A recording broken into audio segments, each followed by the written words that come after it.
අද දවසේ මේ උතුම් සදහම් දාණය ධර්ම දානයක් වශයෙන් මේ ලෝකයටම ලබා දෙන්නේ ඔය ළඟවත් මුදුන්න උහුමීය කියන ලිපිනේ පදිංචි එම්.ආර්. සුනිල් ශාන්ත ස්වාමි පුරුෂයා, එම්. එරාන් නදීරු පුතුණුවන්, එම්.කේ. පොඩිමණිකේ සහෝදරිය, වැලිහිඳ කොටදෙනියාවේ පදිංචි සමන් කුමාර, වසන්ත සිසිරු කුමාර, අශෝක චන්ද්‍රලාල්, තුෂාර පද්මසිරි කියන සහෝදරයන් සිව් දෙනා ඇතුළු පවුලේ සියලු දෙනාත් ඥාති හිතයිසීනුත් එකතු වෙලා. පින්වත්නි, බුදුරජාණන් වහන්සේ නමකගේ පහළවීමෙන් තමයි මේ දෙව් මිනිස් ලෝකයාට බුදු කෙනෙක්ගේ ධර්මය අහන්න අවස්ථාව ලැබෙන්නේ. බුදුරජාණන් වහන්සේ නමකගේ ශාස්තෘත්වය තුල තමයි මේ දෙව් මිනිස් ලෝකයාටම තමන්ගේ ජීවිතේ ඝනාන්ධකාරයක් වගේ තියෙන අවිද්‍යා අන්ධකාරය දුරු කරන සදහම් මාලෝකේ බුදු කෙනෙක්ගේ ධර්මයෙන් මේ දෙව් මිනිස් ලෝකයටම ලැබෙන්නේ. උන්වහන්සේගේ ධර්මයෙන් තමයි අපිට මේ ජීවිතේ අපි කාටවත් නොතේරෙන ඇත්ත අපට පහදලා දෙන්නේ උන්වහන්සේගේ ධර්මයෙන්. උන්වහන්සේගේ ධර්මයෙන් හරි ලස්සනට මේ අපේ ජීවිතේ යා යුතු මඟ නොමඟ උන්වහන්සේ තෝරා දෙනවා. ඊළඟට අපේ ජීවිතේට සැබෑ සැපේ සලසන්නේ කොයි විදිහටද? සැබෑ සැපේ සැලසෙන්නේ කොයි විදිහටද? ඊළඟට අපි කරා දුක පැමිණෙන්නේ කොයි විදිහටද කියන එක උන්වහන්සේගේ ධර්මයේ තෝරලා දෙනවා. ඉතින් අද අපි ඉගෙන ගන්නේ උන්වහන්සේ වදාළ ඊටාම ලස්සන දේශනාවක සඳහන් වෙන ඊටාම වටිනා කාරණයක්. ඒ තමයි අපි මේ ජීවිතේ සැබෑ ලෙසම සොයා යා යුත්තේ කුමක්ද කියන කාරණාව තමයි අද මේ ධර්මයෙන් අපි ඉගෙන ගන්න. මොකද පින්වත්නි, අපි මේ මනුස්ස ජීවිතේ ඇවිල්ලා අපි මේ මනුස්ස ජීවිතේ ගත කරද්දී ක්‍රමක්‍රමයෙන් අපේ මනුස්ස ජීවිතයේ ආයුෂ අවසන් වෙනවා. එතකොට මේ මනුස්ස ආයුෂේ අවසන් වෙන්න කලින් අපි මේ ජීවිතේ මනුස්ස ජීවිතය තුල අපි සොයා යා යුත්තේ කුමක්ද කියන එක අපි තෝර බේරගෙන ඉන්න ඕන. ඉතින් මේ ලස්සන දහම් පරයය සඳහන් වෙන්නේ ආර්ය පරියේෂණ කියන සූත්‍රේ. මේ ආර්ය පරියේෂණ කියලා කියන්නේ ශ්‍රේෂ්ඨත්වයේ සොයාගෙන යාම ගැන වදාළ දෙසුම. මේකේ බුදුරජාණන් වහන්සේ දේශනා කරන මහණෙනි, මේ ලෝකේ සොයාගෙන යාම ඒව නැත්තම් පරිේෂණ කරන දේවල් කොටස් දෙකක් තියෙනවා කියනවා මේ ජීවිතයක. එකක් තමයි ශ්‍රේෂ්ඨ නොවන දෙයක් සොයාගෙන යාම. පළවෙනි එක. ඒකට කියනවා අනාර්ය පරිේෂණ. අනාර්ය පරිේෂණ. ඊළඟට තව සොයාගෙන යෑමක් තියෙනවා. තමාව ශ්‍රේෂ්ඨත්වයට පත් කරන දෙයක් නැත්තම් ශ්‍රේෂ්ඨත්වයේ සොයාගෙන යාම. එතකොට පින්වත්නි, දැන් බුදුරජාණන් වහන්සේ මේ සොයාගෙන යාම දෙකම අවබෝධ කළා. එක දෙයක් තියෙනවා මේ දෙව්මිනිස් ලෝකයා සොයාගෙන යන දේවල් සමහර දේවල් තියෙනවා. ඒවා අනාර්යයි. ශ්‍රේෂ්ඨත්වයක් කරා යන්නේ. ඊළඟට තව දෙයක් තියෙනවා ශ්‍රේෂ්ඨත්වයේ කරා තමාව ගෙනියනවා. ඉතින් බුදුරයන් වහන්සේ වදාළා පින්වත් මහන්නේ ශ්‍රේෂ්ඨ නොවන දේ සොයාගෙන යනවා කියන්නේ මොකද්ද? ඔන්න බලන්න උන්වහන්සේගේ ආબોධය. උන්වහන්සේ වදාරන පින්වත් මහන්නේ මෙහිලා ඇතම් කෙනෙක් ඉන්නවා කියනවා. තමාත් ඉපදින ස්වභාවයෙන් ඉඳගෙන දැන් අපි ඔක්කොම ඉපදීමට අයිති අය. අපි ඉපදින ස්වභාවය ඉක්මවා ගිහලා නැහැ. තමාත් ඉපදින ස්වභාවයෙන් ඉඳගෙන ඉපදීමට අයිති දෙයක් වෙනුවෙන්ම සොයාගෙන යනවා ජීවිතේ. ඒ ජීවිතේම එයා සොයාගෙන යන්නේ ආයෙත් ඉපදීමට අයිති දෙයක්. ඊළඟට තමුණුත් ජරාවට පත්වෙන ස්වභාවයෙන් ඉන්නවා. හැබැයි ආයගේ ජීවිතේ පාවිච්චි කරන්නේ ජරාවට පත්වෙන දෙයක්ම හොයාගෙන යන්න. ඊළඟට තමුණුත් ලෙඩ වෙන ස්වභාවයෙන් ඉන්නවා. දැන් අපි කාටවත් මේ මනුස්ස ලෝකේ ආවට පස්සේ අපිට ලෙඩ වෙන ස්වභාවයෙන් ඉක්මවා යන්න බෑ. අපිට ලෙඩ වෙන ස්වභාවයෙන් අපිට පැනලා යන්න බෑ මේ ජීවිතේ. ලෙඩ දුක් වලින්, රෝග පීඩා වලින්, නොයේ කායික රෝග වලින්, මානසික රෝග වලින් අපේ ජීවිතේ සම්පූර්ණයෙන් වට කරලා තියෙනවා. එතකොට කෙනෙක් ඉන්නවා තමාත් ලෙඩ වෙන ස්වභාවයෙන් ඉඳගෙන ලෙඩ වීමට ආйти දෙයක් මෙයා හොයාගෙන යනවා කෙනාගේ ජීවිතේ. ඊළඟට තමන් මරණයටපත් වෙන ස්වභාවයෙන් යුතුව ඉන්නවා. හැබැයි යා මේ මනුස්ස ජීවිතේ හොයාගෙන යන්නේ මරණයටපත් වෙන දෙයක්මයි කියනවා. ඊළඟට තමන් ශෝක පරිදේව දුක් දුම්නස් උපායාස වලටපත් වෙන ස්වභාවයෙන් ඉන්නවා. තමාත් ශෝක වෙන ස්වභාවයෙන් ඉන්නවා. ඊළඟට ශෝකේ ඇති කළ දෙන දෙයක්මයි හැබැයි යා හොයාගෙන යන්නේ.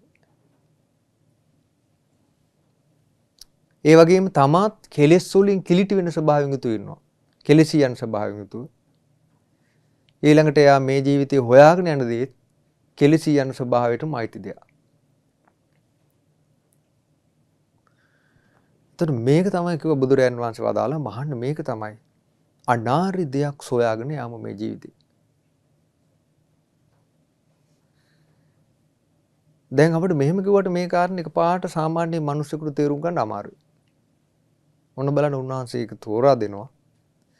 පින්වත් මහන්නේ ඉපදෙන ස්වභාවයට අයිති දේ කියන්නේ මොනවද? මොනවද මේ ඉපදින ස්වභාවයට හසු වෙච්ච දේ? ඉපදෙන ස්වභාවයට අයිති දේ. පින්වත් මහණෙනි මේ ජීවිතේ මිනිසුන්ට ඉන්නෝන අමුදරුවෝ ඉන්නවා. අමුදරුවෝ ඉපදෙන ස්වභාවයට අයිති දේ. ස්වාමියා බිරිඳ මේ ඉපදෙන ස්වභාවයට අයිති දේවල්. මේ දරුමුණු බොරෝ ඉන්නවා ඉපදෙන ස්වභාවයට අයිති දේවල්. දැසි දස්සෝ ඉන්නවා මිනිස්සුන්ට. වැඩ කරන සේවකයෝ ඉන්නවා. ඊට පස්සේ තමන්ගේ රැකියා ස්ථානවල එහෙම නැත්නම් ව්‍යාපාර ස්ථානවල වැඩ කරන අය ඉන්නවා. මේක ලොකු ඉපදින ස්වභාවයට අයිති කියනවා. එළු බැටළුව ඉපදින ස්වභාවයට අයිති. ඊට පස්සේ ඌරෝ කුකුළු මිනිස්සුන්ට ඉන්නවා සත්තු ඉන්නවා.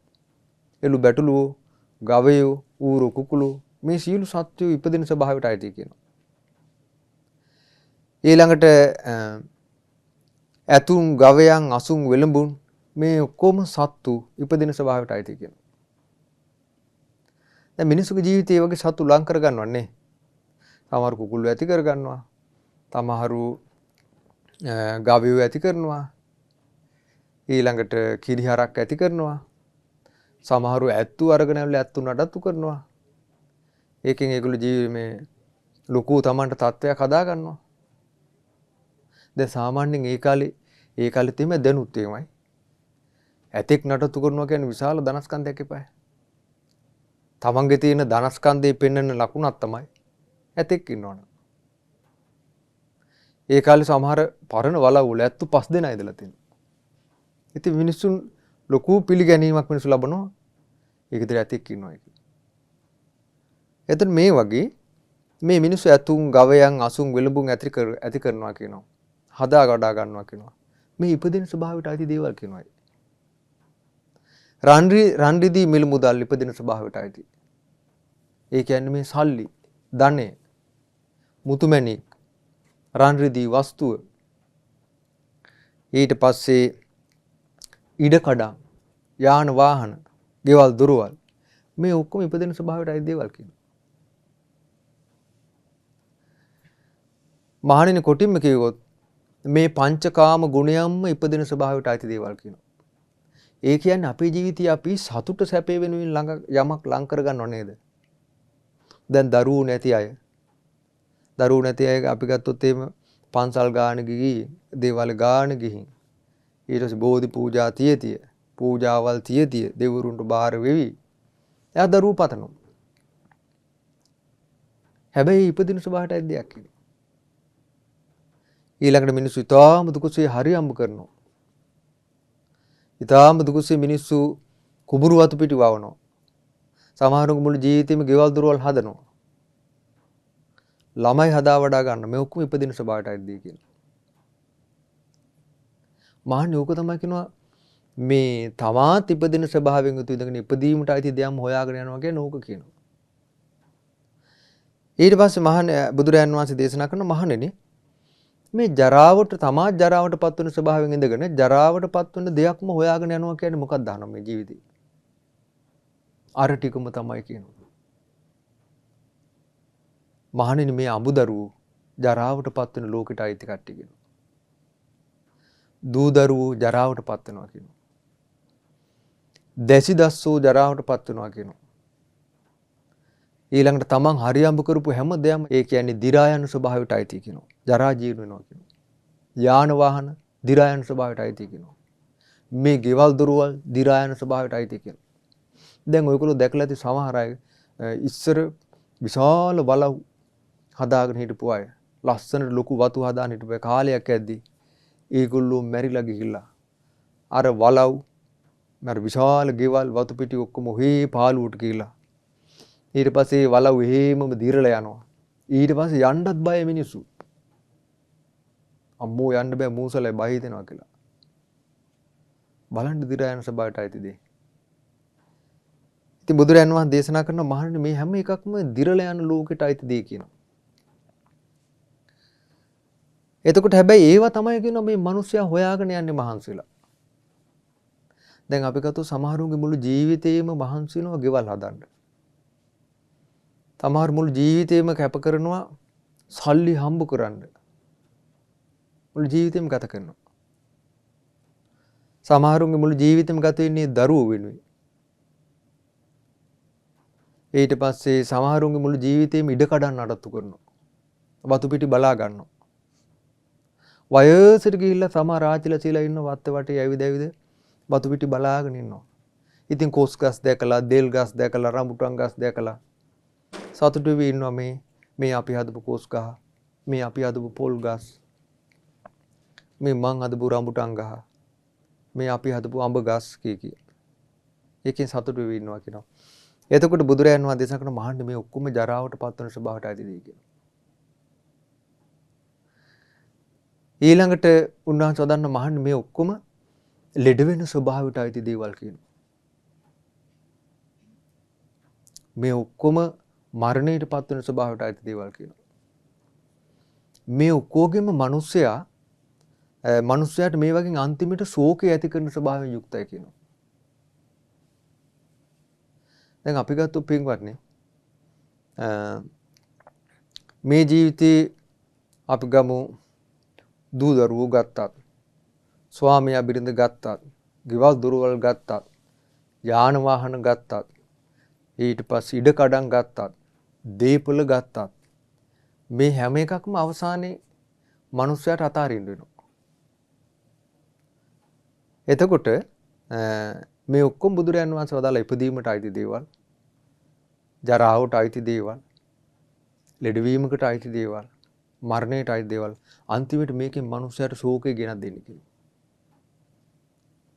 දැන් මුළු ජීවිතේම සමහර දෙමාපියන් දුක් මහන්සිලා දරුවෝ හදලා අන්තිමට දෙමාපියන්ට තමන්ගේ දරුවෝ ගැන මතක් වෙදී ලොකු ගින්දරක් හිතේ හටගන්න. අනේ මගේ දරුවන්ට කියපු කලදසාව. කෙලෙකු විශාල ගින්දරක්. අනේ මගේ දරුවෝ අපේ දරුවෝ අපිට සලකන හැටි. අනේ අපේ දරුවෝ අපි ගැන බලන්නේ නැහැ කියලා. බලන්න ශෝකය හට ගන්න ස්වභාවය. ඊළඟට සමහරලාට දැන් අර පෞද්ගලික දවසක සිද්ධ වුණා සබරගමු විශ්වවිද්‍යාලය ගිහපු ළමයි නවකවාදී දරා ගන්න බැරුව. එතකොට ඒ ළමයා ඒක දරා ගන්න බැරුව ගෙදර ඇවිල්ලා තමන්ගේම ජීවිතය නැති කරගත්තා. ඒ අම්මා අඬනවා. බලන්න. නමුත් දැන් ඉස්සලා මේ දැන් ඒ අම්මට ඒ දරුවා ලැබිච්ච දවසේ අම්මා කොච්චර සතුටු වෙන්නේ නැද්ද? තමන්ට ශෝකය ගෙන දෙන දෙයක්. තමන්ට මහා දුක් ගින්දරක් හට ගන්න දෙයක් හැටියට සමහරට හිතන්නේ නැහැ නේද එතකොට. ඒතර මේ වගේ ශෝක පරිදේ දුක් දුම්නස් උපායසකින් දෙනවා කියනවා. බලන්න එතකොට. එතකොට මේ දේවල් ඒ වගේම කෙලෙසී යන ස්වභාවයට අයිති දේවල් මොනවද?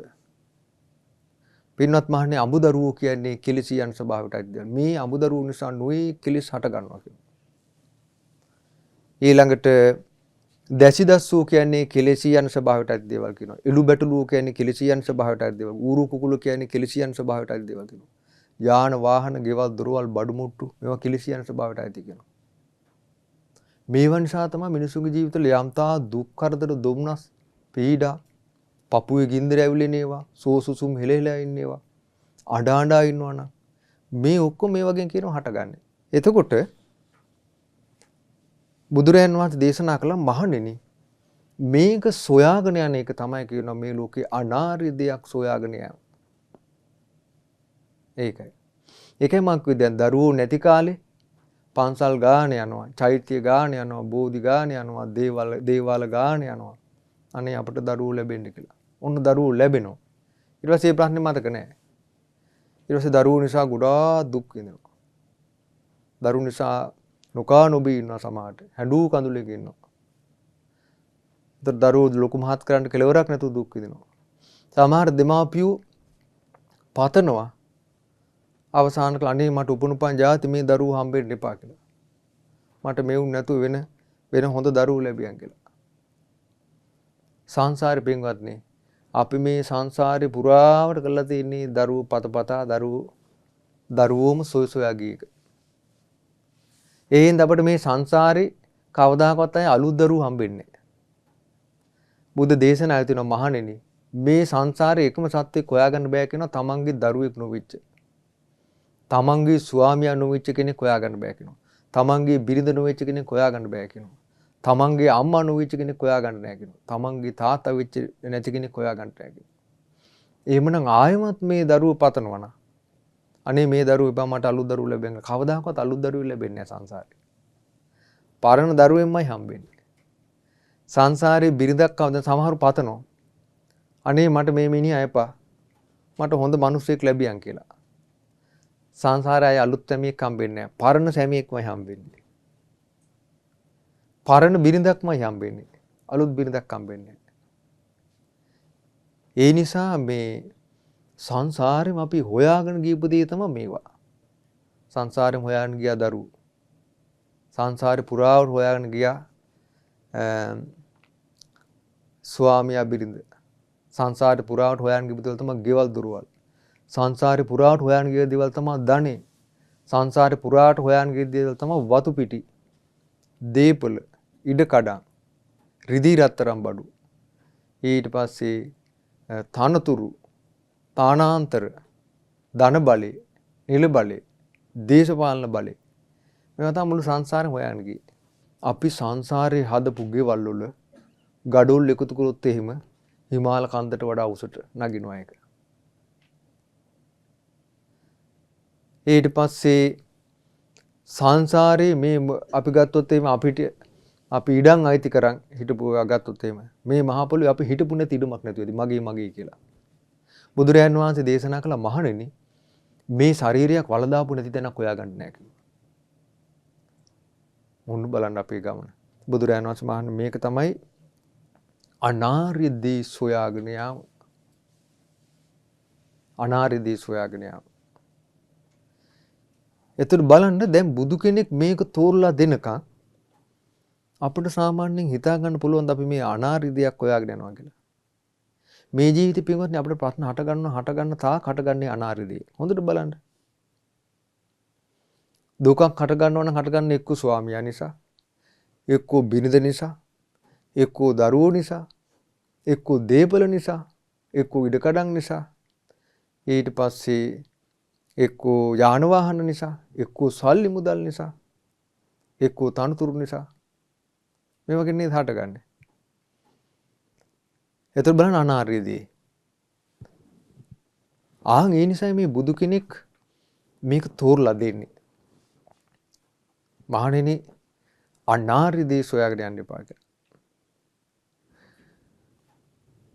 ඔන්න බලන්න ශ්‍රේෂ්ඨත්වයේ සොයාගෙන යාම. පින්වත් මහණනි ශ්‍රේෂ්ඨත්වයේ සොයාගෙන යාම කියන්නේ මොකද්ද? ආර්ය පරිශ්‍රණය කියන්නේ මොකද්ද? පින්වත් මහණනි සමහර කෙනෙක් ඉන්නවා කියනවා තමනුත් ඉපදින ස්වභාවයෙන් ඉන්නවා කියනවා. තමනුත් ඉපදින ස්වභාවයෙන් ඉඳගෙන ඉපදින ස්වභාවයේ ආදීනෝ එයා තීරුම් ගන්නවා. ආදීනෝ තීරුම් අරගෙන ඉපදීමක් නැති අනුත්තර වූ හැමදේම නිදහස් වූ නිවන සොයාගෙන යනවා කියනවා. තමත් ජරාවට පත්වන ස්වභාවයෙන් තමයි කියනවා ඉන්නේ. තමත් ජරාවට පත්වන ස්වභාවයෙන් ඉඳගෙන හැබැයි ජරාව නැති ජරාවට පත්වන ස්වභාවයේ ආදීනව අවබෝධ කරා ජරාවක් නැති අනුත්තර වූ නිවන සොයාගෙන යනවා කියනවා. තමන් ලෙඩ වෙන ස්වභාවයෙන් යුතු ඉඳගෙන ලෙඩ වෙන ස්වභාවයේ ආදීනව තේරුම් ගන්නවා කියනවා. දැන් අපි ගත්තොත් මිනිස්සුන්ට හැදෙන ලෙඩ ගත්තාම කෙලවරක් නැහැ. මේ එක ජීවිතයක අපි උපන්නට පස්සේ ලෙඩ දුක් වලින් විදෝණ එකේ සීමාවක් නැහැ. එතකොට මේ ලෙඩ වෙන ස්වභාවයේ ආදීනව තීරුම් අරන් ලෙඩවීමක් නැති අනුත්තර වූ අමා මහ නිවන සොයාගෙන යනවා කියනවා. ඒ වගේම තමත් මරණයට පත් වෙන ස්වභාවයෙන් යුතු වෙනවා කියනවා. මරණයට පත් වෙන ස්වභාවයෙන් යුතු ඉඳගෙන නොමරන දෙයක් හොයාගෙන යනවා කියනවා. තමන් ශෝක වෙන ස්වභාවයෙන් යුතු ඉන්නේ කියනවා. හැබැයි ශෝක රහිත දෙයක් හොයාගෙන යනවා කියනවා.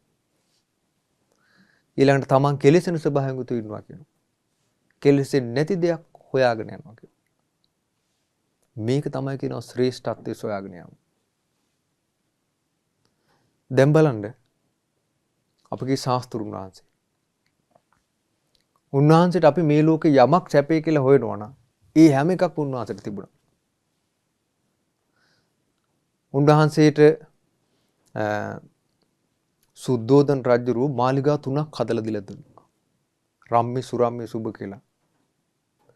වස්සාන කාලයේ උන්වහන්සේ වැසිසාර මාසයේ ඒ වස්සාන ඍතුවට තියෙන ප්‍රාසාදේ උඩුමහල්තලයට ගියාට පස්සේ තනිකරම සුරූපී කුමාරිකාවන් ඉන්න කෙනා උපස්ථාන කරන්න. උන්වහන්සේ වැස්ස කාලේ අවසන් වෙනකම් පහළ තට්ටුවට බැහැලා නැහැ. එච්චර සැපයක්. එතකොට උන්වහන්සේට මේ ලෝකෙ ලස්සනම ඒ වගේම ගුණ සම්පන්නම බිරිඳ හිටියා. යසෝදරා. රාජකීය සැප සම්පත් ඉහළින්ම තිබුණා. ඊළඟට ඒ සුද්ධෝදන රජුරුවන්ගේ මාලිගාවේ අන්තිම 15ම තැන ඉන්න 16 පවා එයාට පවා ලැබිලා තියෙන්නේ ඇල්හාලි බතුයි මස් ව්‍යංජනයි. එච්චර සැපයක් තිබුණා ජීවිතේ. නමුත් බලන්න උන්වහන්සේ ශ්‍රේෂ්ඨත්වයේ සොයාගෙන ගියා. ඉතින් උන්වහන්සේ දේශනා කරන පින්වත් මහන්නේ මම පවා සම්බුද්ධත්වයට පත් වෙන්න කලින් බෝධිසත්ව ජීවිතයක් ගත කරද්දී ඉපදින ස්වභාවයෙන් ඉඳගෙන ඉපදින ස්වභාවයට අයිති දෙයක් මම තමයි කරන හෙව්වේ මුලින්. තමා ජරාවට පත් වෙන ස්වභාවයෙන් ඉඳගෙන ජරාවට පත් වෙන දෙයක් මම කියන හොයාගෙන ගියේ. තමන් ලෙඩ වෙන ස්වභාවයෙන් ඉඳගෙන ලෙඩ වෙන දෙයක් මම කියන හොයාගෙන ගියේ. තමන් මරණයට පත් වෙන ස්වභාවයෙන් ඉඳගෙන මරණයට පත් වෙන දෙයක් මම කියන හොයාගෙන ගියේ. ඊට පස්සේ තමනුත් ශෝක වෙන ස්වභාවයෙන් ඉඳගෙන ශෝක වෙන දෙයක් කියන සොයාගෙන ගියේ. තමනුත් කෙලෙසෙන ස්වභාවයෙන් ඉඳගෙන කෙලෙසෙන ස්වභාවයට අයිති දෙයක් කියන සොයාගෙන ගියේ. හැබැයි මහන්නේ මම හිතන්න පටන් ගත්තා කිව්වා. දැන් ගත්තොත් ඒ ජීවිතේ උන්වහන්සේට ලස්සනම බිරිඳක් හිටියා. ඊටාම ගුණවත් දෙමාපියෝ හිටියා. රාජකීය සැප සම්පත් පිරලා ඉතිරිලා තිබුණා. හැම තැනම හැම දෙයකම උපස්ථානට සේවක කාර්යකාදීන් හිටියා. දිවා රාත්‍රී උන්වහන්සේට ඉහළින් ඡත්‍රයක් දරාගෙන ඉන්නවා කියනවා පැය 24 පුරාම. මේ උන්වහන්සේ කිසිට කිසිදු දූවිල්ලක්වත් වැටෙන්න එපා කියලා. ඡත්‍රයක් ඔසවාගෙන ඉන්න. එච්චර සැප සම්පත්. හැබැයි උන්වහන්සේ කල්පනා කළා මේ සෑම දෙයක්ම ඉපදින ස්වභාවයට අයිති දේවල්. මම මේවා පතාගෙන ඉන්නවා නම් මම මේවා වැළඳගෙන ඉන්නවා නම් මං ඉපදින ස්වභාවයට අයිති දෙයක් වැළඳගෙන ඉන්නේ. මං ජරාවට අයිති දෙයක් වැළඳගෙන ඉන්නේ. මම මරණයට අයිති දෙයක් වැළඳගෙන ඉන්නේ. ඊට පස්සේ මම ශෝක වෙන දෙයක් වැළඳගෙන ඉන්නේ. දැන් බලන්න පින්වත් මේ දරුවෝ, බිරිඳ, ස්වාමියා, ඊට පස්සේ ගේ දොර, ඉඩකඩම්, යාන වාහන මේවා වැළඳගෙන හිටියට පස්සේ මේ වගේ වෙන් වෙන්න ගත්තාම මිනිස්යාගේට හට ගන්න ශෝකේ මිනිස්යාට දරා ගන්න බෑ. දැන් අපි ගත්තොත් ඉස්සර ඔය රට රස්සාවල් වලට අම්මලා යනවා. පොඩි ළමයි ඉන්නවා. ළමයි දාලා මහත්තයා දාලා දුප්පත්කමට යනවා සමහර රට රස්සාවල. ඒ අම්මා ගිහිල්ලා මාස දෙක තුනේ අඬ ඉන්නවා දරුවා අමතක කරගන්න බැරුව. දරුවා මතක් වෙනවා අඬනවා. ස්වාමියා මතක් වෙනවා අඬනවා. මාස දෙක තුනේ ඉන්නවා. මාස දෙක තුනක් ගිහලා තමයි යන්තම් හිත හදාගන්නේ. ඉතින් උන්වහන්සේ කල්පනා කළා මම මේ ශෝකුණු දේවල් ලං කරගෙන ඉන්නේ. මම මේ හැඬීම් වැලිපීම් වලට අයිති දේවල් ලං කරන් ඉන්නේ. ජරා මරණ වලට අයිති දේවල් මම ලං කරගෙන කියලා උන්වහන්සේ කල්පනා කළා ජීවිතේ. උන්වහන්සේට මේ අර සතර පෙරණිවි දැක්කම පස්සේ තමයි උන්වහන්සේගේ ප්‍රඥාව වේගෙන් අවදි වුනේ. ඊට පස්සේ උන්වහන්සේ දේශනා කරනවා ඉතින් මමත් ඉපදින ස්වභාවයෙන් ඉඳගෙන මම ඉපදින දෙයක්ම නම් හොයාගෙන යන්නේ. ජරාවටපත් වෙන ස්වභාවයෙන් ඉඳගෙන ජරාවටපත් වෙන දෙයක් නම් මම හොයාගෙන යන්නේ. ලෙඩ වෙන දෙයක්ම නම් හොයාගෙන යන්නේ. මරණයටපත් වෙන දෙයක්ම නම් හොයාගෙන යන්නේ. මේ ජීවිතයේ කිසිම තීරුමක් නැහැ. ඒ නිසා මං ඉපදීමට අයිති නැති දෙයක් හොයාගෙන යන්න ඕනේ කියලා. ජරාවට අයිති නැති දෙයක් හොයාගෙන යන්න ඕනේ. ලෙඩවීමට අයිති නැති දෙයක් සොයාගෙන යන්න ඕනේ. මම මරණය ඉක්මවා කියපු දෙයක් සොයාගෙන යන්න ඕනේ. ශෝක පරිදේ දුක් දුම්නස් ඉක්මවා කියපු දෙයක් සොයාගෙන යන්න ඕනේ කියලා මහන්නේ මම පිටත් වුණා කියනවා. උන්වහන්සේ පිටත් වුණා. එතකොට උන්වහන්සේ දැන් මේ අබිනිෂ්ක්‍රමණය කරපු ජීවිතේ ඊට පස්සේ උන්වහන්සේ දැන් එදා උපන් රාහුල කුමාරයා. ඊට පස්සේ දෙවගණක් වගේ සුරූපී, ඊටාම ගුණ සම්පන්න යසෝදරාව. ඊට පස්සේ තමන්ට ඊටාම ආදරය දක්වන දෙමාපියෝ අතහැර දාලා උන්වහන්සේ පිටත් වෙලා ගියේ. හැබැයි උන්වහන්සේ ඒ සම්බුද්ධත්වයට පත් වෙනකන් එක දවසක්වත් උන්වහන්සේට මතක් කළා නැහැ. අනේ යසෝදරා කොහොමද දන්නේ කියලා හිතිලා නැහැ. අනේ මගේ පුතා කියලා උන්වහන්සේට මතක් කළා නැහැ. අනේ මගේ අම්මයි තාත්තයි කියලා මතක් කළා නැහැ. රාජකීය සැප සම්පත් මතක් කළා නැහැ. ඒතර බලන්න උන්වහන්සේගේ ශ්‍රේෂ්ඨත්වයේ සොයාගෙන ගියපු ගමන. ඉතින් උනා දේශනා කරන ඊට පස්සේ මහන්නේ මම පස්සේ මේ ඉපදින ස්වභාවයෙන් යුතු ඉඳගෙන ඉපදින ස්වභාවයේ ආදීනව තීරුම් අරන් සීළු ආකාරයේ ඉපදී මික්මවා ගියපු නිවන සොයාගෙන ගියා කියනවා. මහන්නේ දැන් මම ඉපදීම රහිතු අනුත්තර දුකින් නිදහස් වීම නම් වූ නිවන අවබෝධ කරා කියනවා.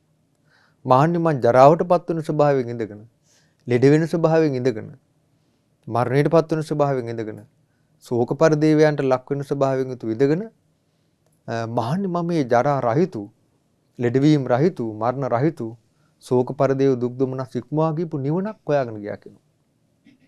මහන්නේ මේක තමයි කියනවා ශ්‍රේෂ්ඨත්වයේ සොයාගෙන යනවා කියන්නේ.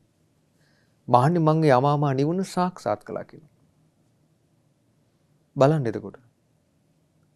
ඒකයි පින්වත්නි මේ ශාස්ත්‍රුන් වහන්සේ නමක්ගේ බුදු කෙනෙක්ගේ අපිට ලබන්න තියෙන ශ්‍රේෂ්ඨම දේ මේක.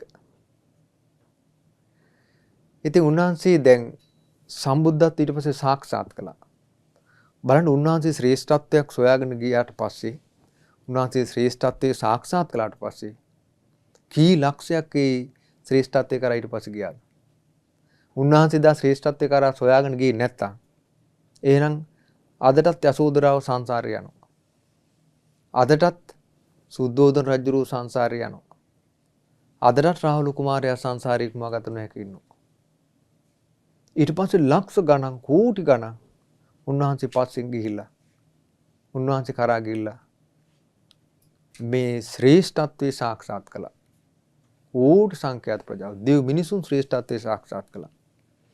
ඉතින් ඒ නිසා උන්වහන්සේ දේශනා කරන පින්වත් මහණෙනි, ඉතින් යම්කි ශ්‍රමණෙක් වේවා බ්‍රාහ්මණෙක් වේවා මේ අනාර්ය දේවල් වලට ගිජු වුණොත්, පංචකාමයට ගිජු වුණොත්, මේවා ගැන මුසවත් වෙලා හිටියොත්, සිහි විකල් වුණොත්, මේ වාගේම බැසගෙන හිටියොත්, ඒ කියන්නේ දරුවන්ම හිතින් වැළඳගෙන හිටියොත්, බිරිඳ ස්වාමියාම හිතින් වැළඳගෙන හිටියොත්, ස්වාමියා බිරිඳම හිතින් වැළඳගෙන හිටියොත්, ගෙවල් දොරවල්ම වැළඳගෙන හිටියොත්, ඊට පස්සේ ව්‍යාපාරම වැළඳගෙන හිටියොත්, මේ ඉඩකඩම්ම හිතින් වැළඳගෙන හිටියොත්, රිදී රත්තරන් බඩුම හිතින් වැළඳගෙන හිටියොත්, මහන්නේ මේ වගේ බැසගෙන නම් ඉන්නේ මේකේ ආදීනව දකින්න නැත්තම්, ප්‍රඥාවක් නැතුව නම් මේ ජීවිතේ එයා මේ ජීවත් වෙන්නේ.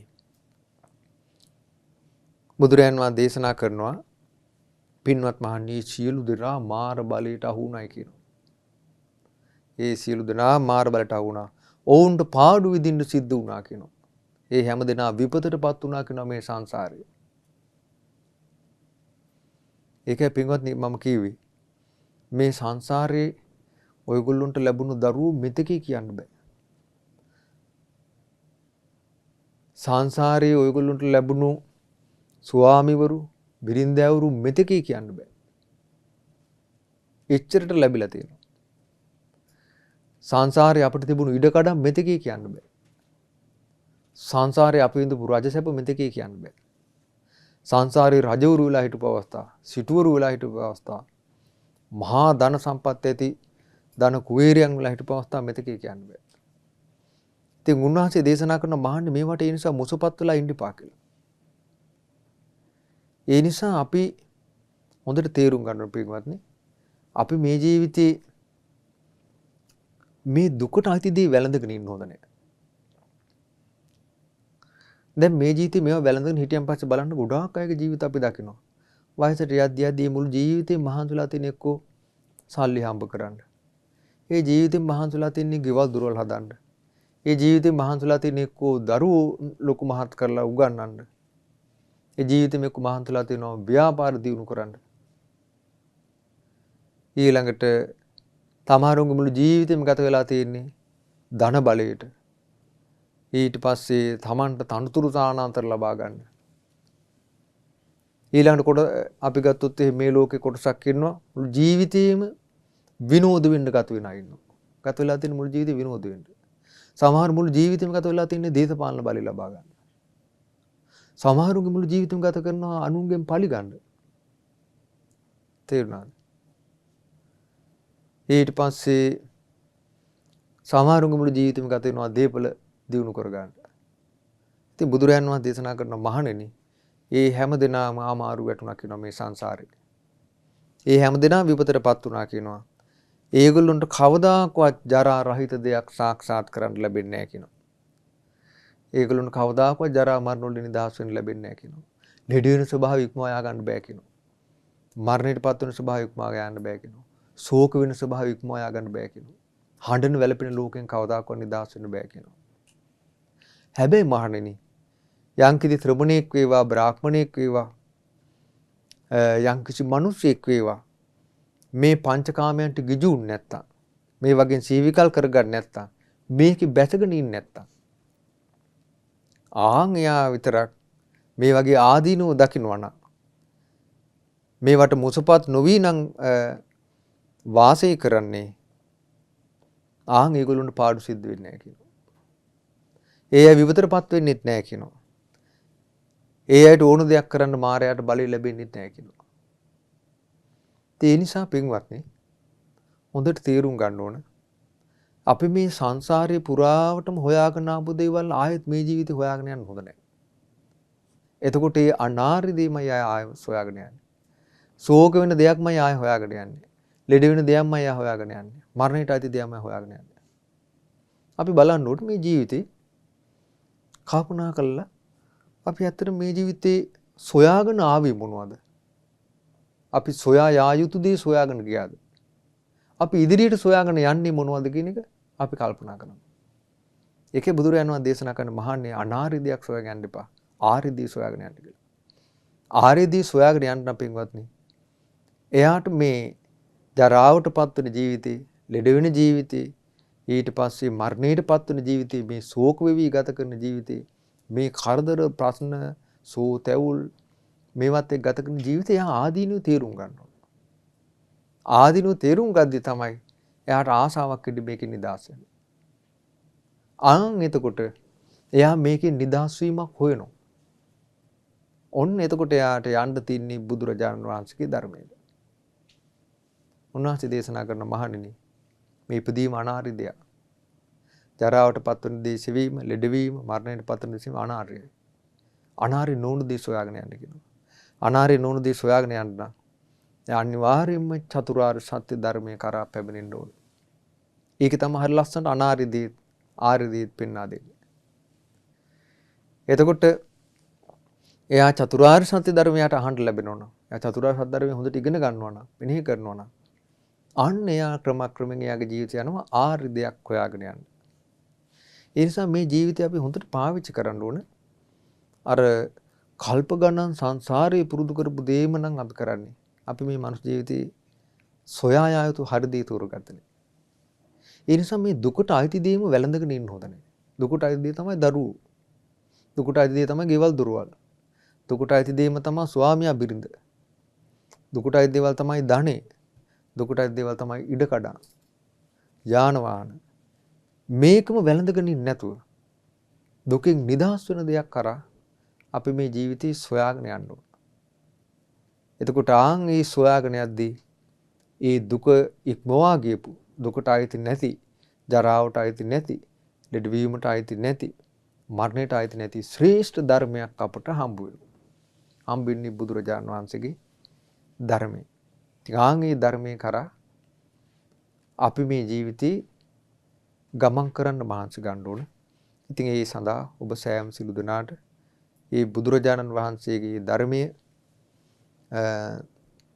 තමන්ගේ ජීවිතයට ගල්පගෙන බුදුරජාන් වහන්සේගේ ධර්මයේ තුලින් තමන්ට අනාර්ය දේ අතහැරලා ආර්ය දේ සොයාගෙන ඒ ආර්ය ධර්මයේ කරා ගිහිල්ලා ඒ ධර්මයේ පුරුදු කරගනිමින් අනාර්ය වූ ඉපදීමක් නැති, ජරාවක් නැති, ලෙඩවීමක් නැති, ශෝක පරිදේ දුක් දුම්නස් සියල්ලෙන් නිදහස් වූ අමා මහ නිවන කරා යන්න සෑම සිළු දිනාටම වාසනාව උදා වේවා.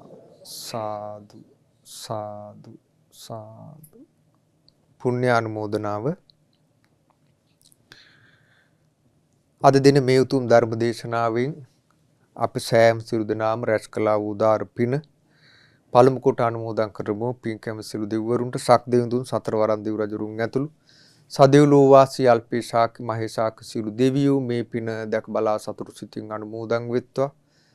දෙවියෝ දිව්‍යමය සැප සම්පතින් වඩ වඩා සැපයටපත් වෙත්වා. දෙවියන්ගේ ධාර්මික දිව්‍ය රැකවරණය පිහිට ආරක්ෂාව ගෞතම බුදුසසුන වෙත සලසා දෙත්වා. දෙවියෝ දුතුම් චතුරාර්ය සත්‍ය ධර්මයන් අවබෝධ කර ගනිත්වා. සාදු සාදු සාදු. ඒ වගේම රැස් කළා වූ සීල පුණ්‍ය ධර්මයන් මිය පරලෝ යනට යෙදුන ඥාතීන්ට අනුමෝදන් කරමු. විශේෂයෙන්ම 2024 පස්වෙනි මාසයේ 15 වන දින මිය පරලෝ ගිය උහුමියේ පදිංචිව සිටි වෙල්ගමගේ ගීතිකා කුමුදුනී මහත්මිය මිය පරලෝ ගොස් මේ මාස 15 වන දිනට වසරක් ගත වීම නිමිත්තෙන් මේ රැස් කළ උදාාර පුණ්‍ය ධර්මයන් මේ ගීතිකා කුමුදුනී මහත්මියට අනුමෝදන් වෙත්වා. ඒ වගේම ගීතිකා කුමුදුනී මහත්මිය නමින් මේ පරලෝ යන්නට යෙදුන දෙමාපියන් වන මැගලින් නෝනා මෑණියන්ටත් මනුවෙල් පෙරේරා පියාණන්ටත් මේ පින අනුමෝදන් වෙත්වා. ඒ වගේම සුනිල් ශාන්ත මහතාගේ නමින් මේ පරලෝ ගිය බණ්ඩාර මැණිකේ මෑණියන් පුංචි බණ්ඩා පියාණන් ඇතුළු දෙපාර්ශ්වයෙන් මේ පරලෝ ගිය සියලුම ඥාති වර්ගයාට මේ රැස් කළ උදාාර පින අනුමෝදන් වෙත්වා. අනුමෝදන් වීමෙන් ඒ සියලු ඥාතීන් මේ පින් බලයෙන් පරලෝ වශයෙන් නිදුක් වෙත්වා, නිරෝගී වෙත්වා, සැපයට පැමිණෙත්වා, සංසාර දුකින් අත් මිදෙත්වා කියලා සාදු කියන්නේ.